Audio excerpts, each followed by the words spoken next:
Sa gitna ng tila walang humpay na traffic, usok at init sa kahabaan ng EDSA, abalang ilang Metro 8 at street sweepers sa paglilinis sa bawat sulok ng kalsada. Isa sa kanila ang 49 na taong gulang na si Annabel Cardeno. 10 taon nang nagtatrabaho bilang street sweeper si Annabel. Araw-araw, nasa 5 kilometro ang kailangan niyang ikutin at linisin. Minsan nga po pag nakakaramdam ako ng sakit ng katawan, yung minsan masamang pakiramdam ko, tuloy pa rin talaga, pasok lang ako para hindi mabawasan yung sweldo ko sa isang araw. Ganun po talaga ako, ma'am, kaano talaga, ma'am, sa trabaho. Dahil no work, no pay. Opo, ma'am, no work, no pay.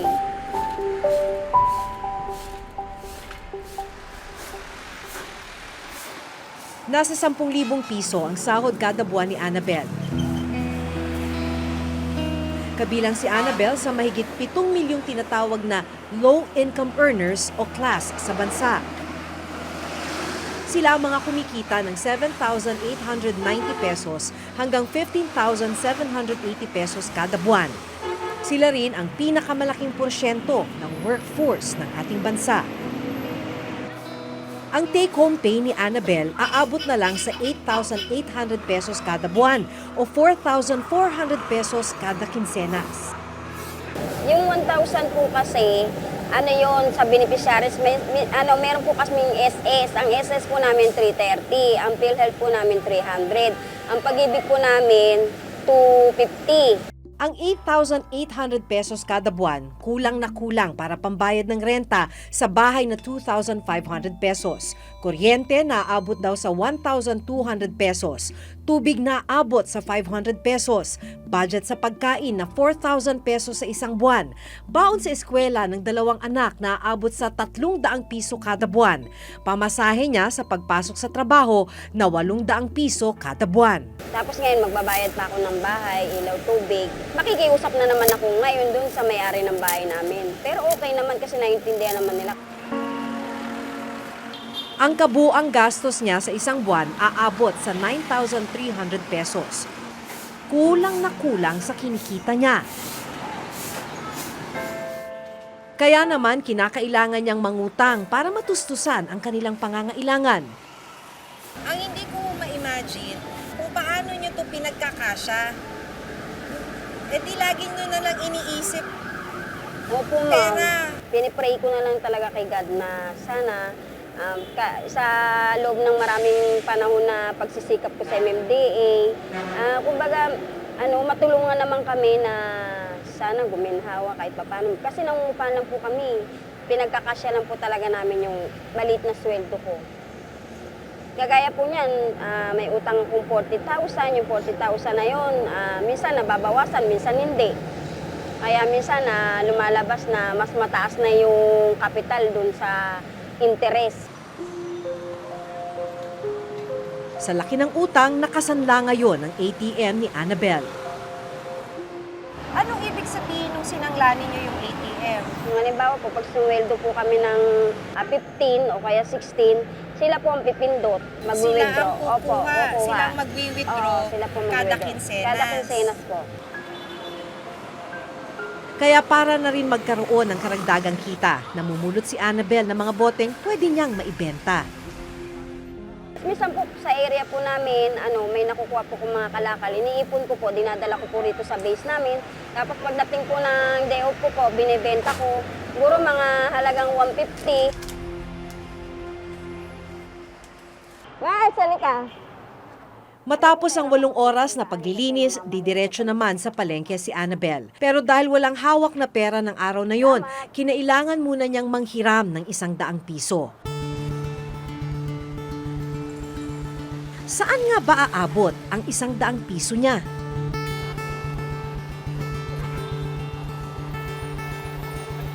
Eto, Fairview. So ngayon, Doon sa 100 pesos na ang budget ni ate ay 25 pesos noon makakaltas na, hindi pa para sa pagkain, ha? Para lamang sa pamasahe, para siya makauwi. Mula dito sa may Camp Crame hanggang Batasan, sa may Sandigan Bayan tayo hihinto, 25 pesos na. Ibig sabihin, yung 75 pesos po, yun na lang ang Yun na matitira. lang pamamalengke ko.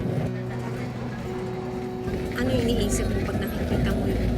Bali, inisip ko yung paano ba to, kasya ba to, pag namalayan ka ko, sige, sabi ko, bahala na, pagkakasyahin. Sandigan po, sandigan.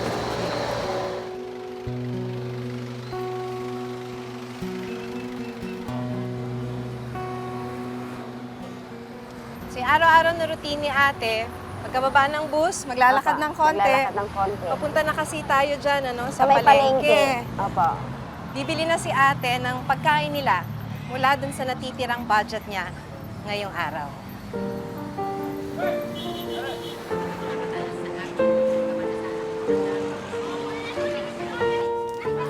Pagdating sa palengke, panibagong diskarte ang kailangan niyang gawin para magkasya ang natitirang pera.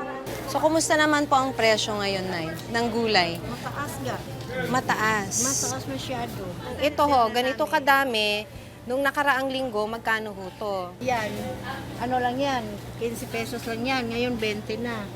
Wala hong paliwanag? Bakit daw po? Eh ganyan talaga eh. Pagdating dyan sa Balintawak, hindi na kami makatawad. Eh kasi, pag yung presyo nila nga ganyan, ganyan na talaga. Wala na kami. Wala na kayong magawa. Wala kami magawa. Eh, hindi kami mabili. Wala naman kami paninda, di ba? Dahil nagmahal daw ang gulay, kinailangan ding bawasan ni Annabel ang mga bibilhin. Naka 18 pesos pesos ka na po. na. Anong balak mo dyan? Yung tag 5 naman po na ano. Tag Halo. 5 pesos na. Nay, pabili po ng chicharon. Ang kanyang budget hindi naabot para makabili ng karne. Sa pagbili naman ng bigas, ang pinakamurang klase ang hanap niya. Ano to? Hindi to NFA. Hindi. Kaso laon po siya 30 ma'am, po. lumang bigas. Lumang bigas. Anong ibig sabihin ng lumang bigas? Matagal na po siya ma'am. Mga gano'n nakatagal yung stock? Hindi ko po siya mabasa mo matagal.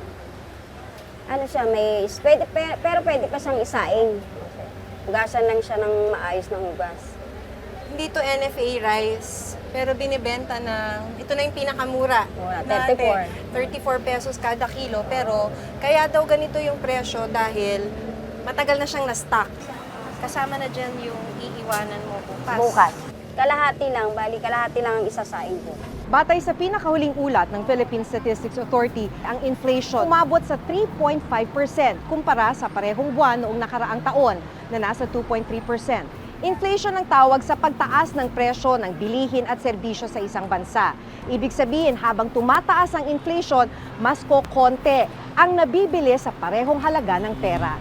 Sa pinakasimpleng paliwanag, halimbawa, kung 100 pesos ang halaga ng isang produkto noong 2016, nadagdagan ng 3 pesos and 50 centavos, kaya naging 103 pesos and 50 centavos ngayong 2017.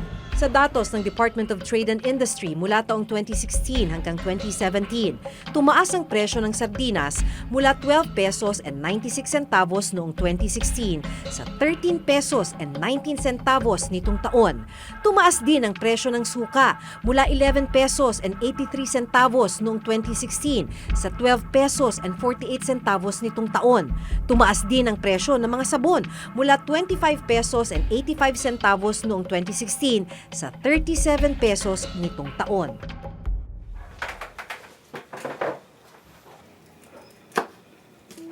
Pag-uwi sa bahay, nagluto na agad ng hapunan si Aling Annabel.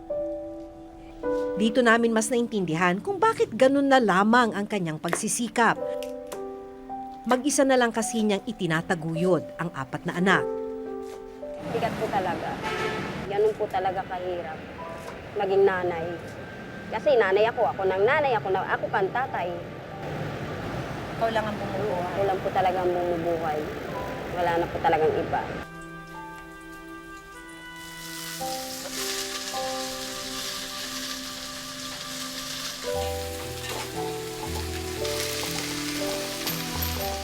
Sa kabila ng hirap, sinisikap niyang hindi magutom ang kanyang mga anak.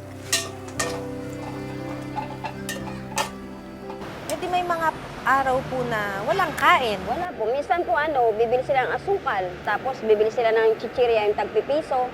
Meron pa kasi tinatawag na bangus, yung mga tilapia na tagpiso, yun po.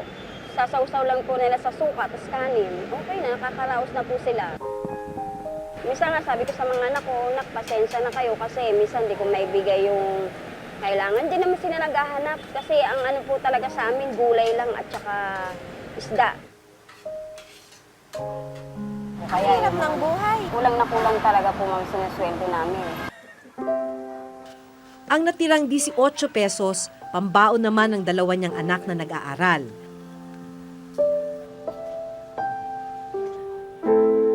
Umi-extra na rin siya sa paglalabada para madagdagan ang kita.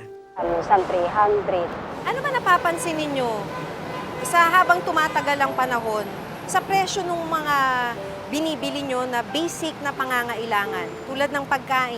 Ma'am, talaga ma'am, para sa amin po talagang mahihirap. Apektado po talaga kami kasi una, yung sweldo namin hindi match dun sa regular talaga yung talagang sahod.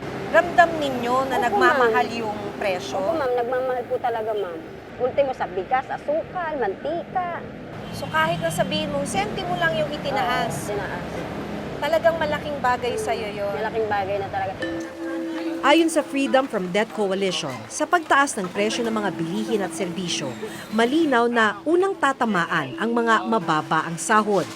Bababa yung kakayahan nilang bumili ng dati na tapos kung sabay-sabay ang pag-increase ng presyo ng mabilihin including services, magpa-prioritize sila ng expenses. Ibig sabihin, masasalamin ito sa pagbabago ng allocation ng limited budget nila sa resources. So halimbawa, kung dati ay bumibili sila ng 5 noodles para sa pagkain, yun ang pinakamura, 3 na lang noodles ang bibilhin.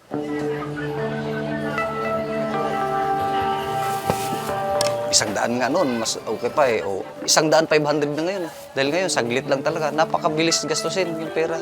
Iba talagang na ngayon, lalo ng mga mamahalin ng mga bibilihin ngayon.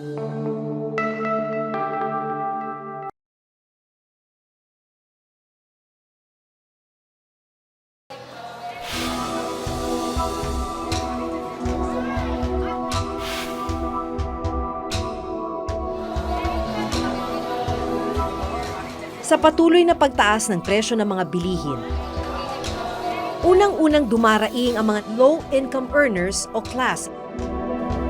Ngunit maging ang mga nasa lower middle class na kumikita ng mahigit 15,000 pesos hanggang 30,000 pesos, ramdam na rin ang bawat sentimong pagtaas ng mga presyo ng bilihin.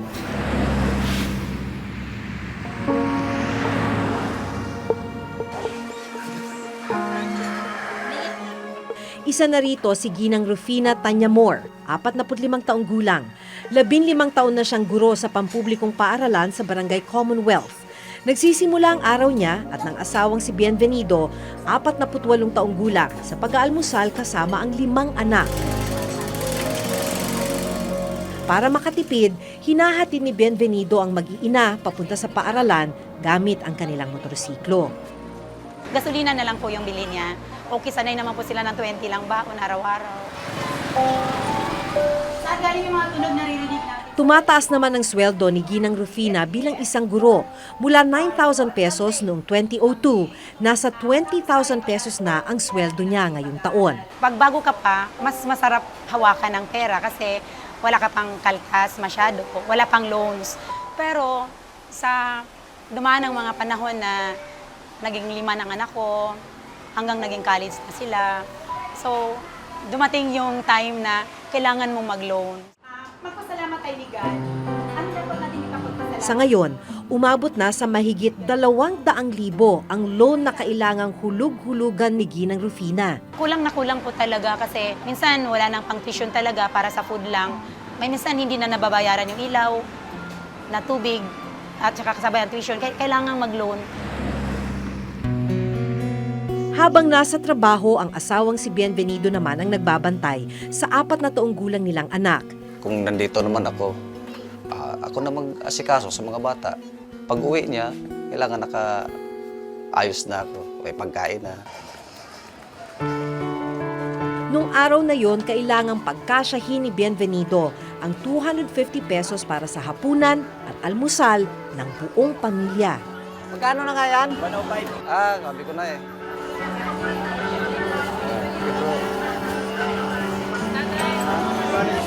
Ah, 50 ang isang tumpok nito. Ay, pabili.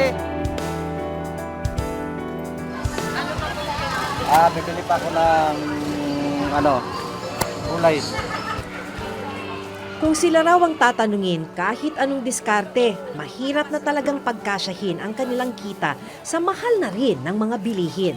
Sa 250 ko natira 30 pesos. Ah, ito hapunan yung isda, bukas naman yung kalahati nitong hotdog saka itlog, baka pa kumagana nila to. 100 nga noon, mas okay pa eh. O, 100-500 na ngayon eh. Dahil ngayon, saglit lang talaga. Napakabilis gastusin yung pera. Iba talagang na ngayon, lalo ng mga mamahalin ng mga bibilihin ngayon. Para makatulong sa asawa, umi-extra rin sa construction si Bienvenido.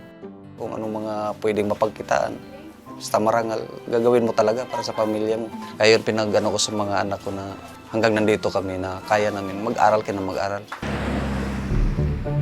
Lumalago naman ang ekonomiya ng bansa. Ang problema, ayon sa Freedom from Debt Coalition, iilan lang ang nakikinabang sa paglagong ito. Ang mga mahihirap, hindi pa rin daw ito ramdam. Ito yung tinatawag natin na inequality sa ating lipunan. At ang nagdedetermine yan ay kung sino ang humahawak at key sectors ng ekonomiya at sino ang nagtatamasa ng dividends nito. Sabi ko, it doesn't happen overnight. Sana hindi naman nagmamadali lahat. Yung alam mo na, ngayon na natin solusyonan. Hindi dahan-dahanin. At nakikita namin na this government is really well-meaning. Ang isa sa nakikitang solusyon, dagdagan ang kita ng mga low-income class at i-regulate ang presyo ng mga bilihin. Pwedeng gawin yan. Tungkulin yan ng gobyerno at ng agencies concerned at mga economic managers. And the failure to correct the bad economic policies na hanggang ngayon ay natili pa. Nagkakaroon tayo ng ng pag-aaral at pag-assess ng mga pinupunta, yung mga in-inspection, binibisita mga industriya, kung ano yung mga trabaho na nawawala o nadadagdag. At ito ipinamamahagi naman sa mga kababayan natin, Sa inflation, for example, sinasabi mo baka hindi kayanin, Yung social services, budget, sa program, education, health, andiyan yan, nakalatag Magugulat na lang kami, Andiyan na talaga. Para madagdagan ang take-home pay ng mga low-income class at lower middle-income class, inaprubahan na sa mataas at mababang kapulungan ang tax reform bill. Sa ilalim nito, exempted na mula sa pagbayad ng income tax ang mga kumikita ng 25,000 pesos na may 4 na dependent. Isa sa makikinabang daw dito ang mga guro, gaya ni Ginang Rufina. Empleyado ka ng isang malaking korporasyon, empleyado ka ng gobyerno. Mga yan nagdedeklara sa BIR ng sweldo ng mga empleyado nila at saka nagwi-withhold. Pero kung ikaw naman ay jeepney driver, hindi ka naman swelduhan at most likely hindi ka naman nagpapile ng income tax, edi wala kang pakinabang. Malaking bahagi ng ating magagawa ay walang employer. Ang sinasabi ng gobyerno na tama naman, pag kinolektahan natin ang tax, ang kotse, ang gasolina at diesel, tataas ang koleksyon ng gobyerno. At ang gobyerno, pag ginastos niya ng ayos yun, marami siyang magagawa na makakatulong sa kita ng lahat.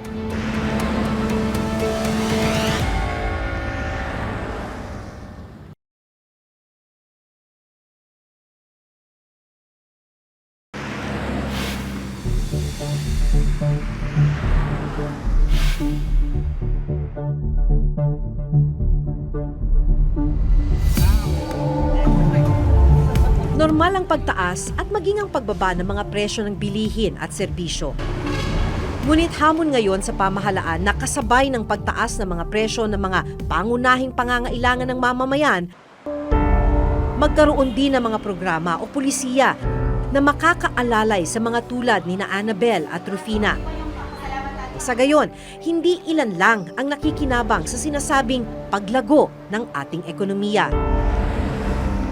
Hanggang sa susunod na Huwebes, ako si Maki Pulido at ito ang nakatala sa aking Reporter's Notebook.